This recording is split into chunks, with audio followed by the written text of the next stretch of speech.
Just because it is popular doesn't mean it's right. Hey, how's it going? So, over the years, a lot of stuff has been told by doctors to patients, in ways to keep themselves healthy. But, for the most part, Americans especially are getting more and more unhealthy. So, how could that be? Well, that's because a lot of the stuff that's popular for doctors to tell their patients is incorrect information. Like earlier, I was talking with a client. She was having stomach issues.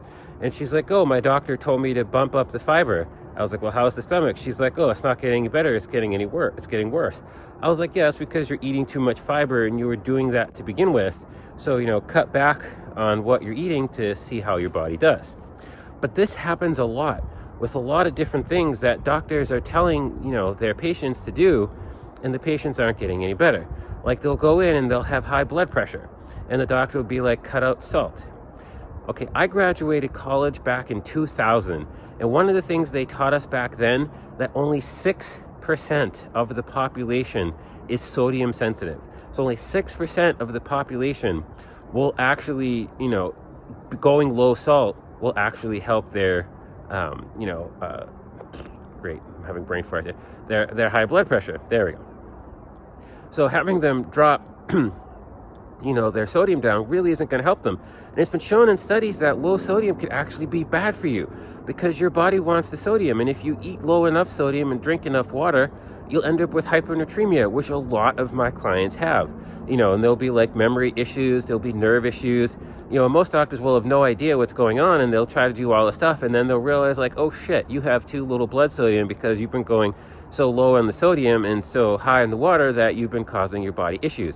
So that's that's the one, you really got to get away from. And actually, they've been shown that, because we don't eat organ meats anymore, that it could actually be low copper. I'm not saying it is because I'm not a doctor, but before you automatically go with the big thing that supposedly everyone tells you to do, try to find other ways that may actually be the thing, because, the big things that everyone keeps telling you to do aren't working. Another one is cholesterol and heart disease. Do you know that over 50% of people that have, cardiovascular issues and, stuff like that have normal cholesterol? It's not caused from the cholesterol. It's especially not caused from the cholesterol in your diet.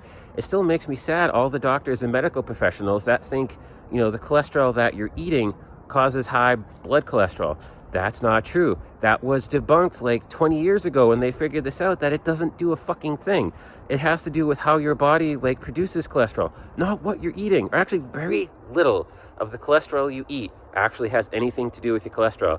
And there's other stuff that you're eating that could be doing it, but yet again, I'm not a doctor, so I'm not going to get into it. So you don't necessarily need to be on the cholesterol medication to knock it down. And you know what's bad for you? Low cholesterol. Low cholesterol is actually worse for you than high cholesterol, unless you have the issue that's causing the plaque buildup, which is not your cholesterol level, it's how your body processes it.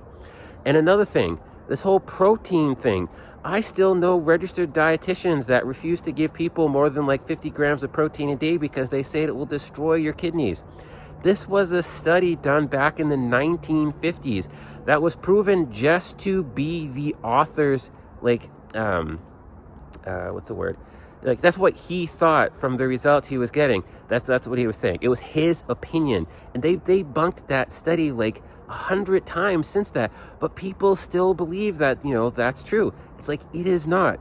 It's you can eat sodium. Don't go nuts on it. You can eat saturated fat and cholesterol. Yet again, don't go nuts on it. And what was I talking about?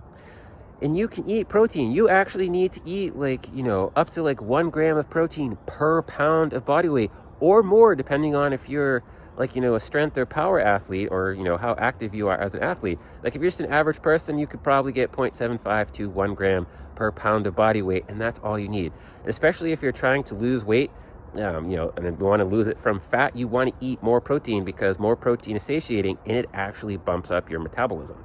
So, you can eat the sodium, you can eat the cholesterol, and you can eat the protein without much issue. Yes, granted, there are people that will. If you have kidney issues, do not listen to that protein recommendation. That will probably kill you.